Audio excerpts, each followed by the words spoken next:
So we are making apple crisp. We're using a recipe we got from robinhood.ca, the flour company website.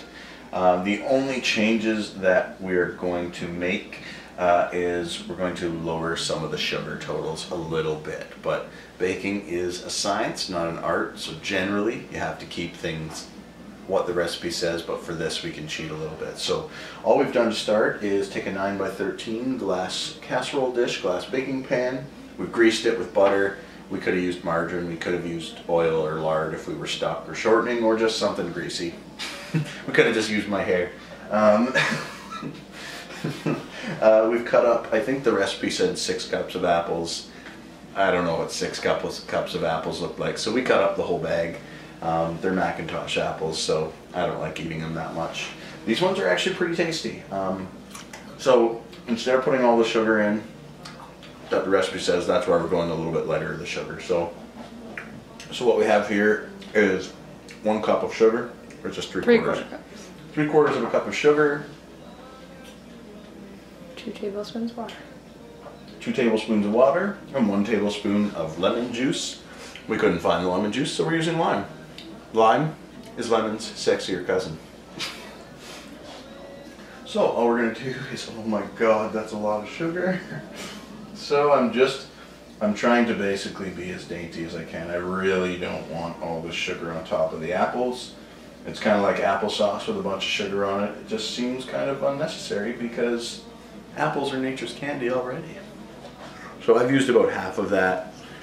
Meg's mom showed us a recipe that called for 1/4, so we're sort of meeting it in the middle. When I'm not looking, Meg might sprinkle a little bit more on, I don't know. It seems like it looks pretty good from here, don't you think? Maybe a little bit more. And as I say, I'm trying to just cover the tops. We've been, we took a little break in between peeling the apples to have something to eat, so that's why they're brown. If we had hurried up, peeled them, and then gotten the lemon juice on top, that should keep them from going brown a little bit. I don't know why that really matters, because they're going to taste delicious anyways. If you have picky kids at home who have a thing about brown apples, tell them to suck it up and buy their own apples. Did you think there was going to be a handy tip or substitution there? There we go. It broke it. This would probably, I don't know if this is easier having them pre-measured like this. I'm not really spreading this out as much as maybe I should. Alright, so we've got the apples, we've got them sprinkled with our sugar, water, and lemon juice. Now we're going to make the crumbly topping. Alright.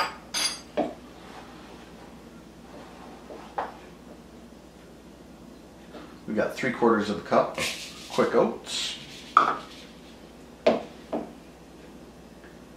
1/2 cup of all-purpose flour. Not packed. 1/2 cup of packed brown sugar. Does the cinnamon go in with it as well? Teaspoon of cinnamon. You could probably get away with some nutmeg or some allspice in there if that's your thing. And then we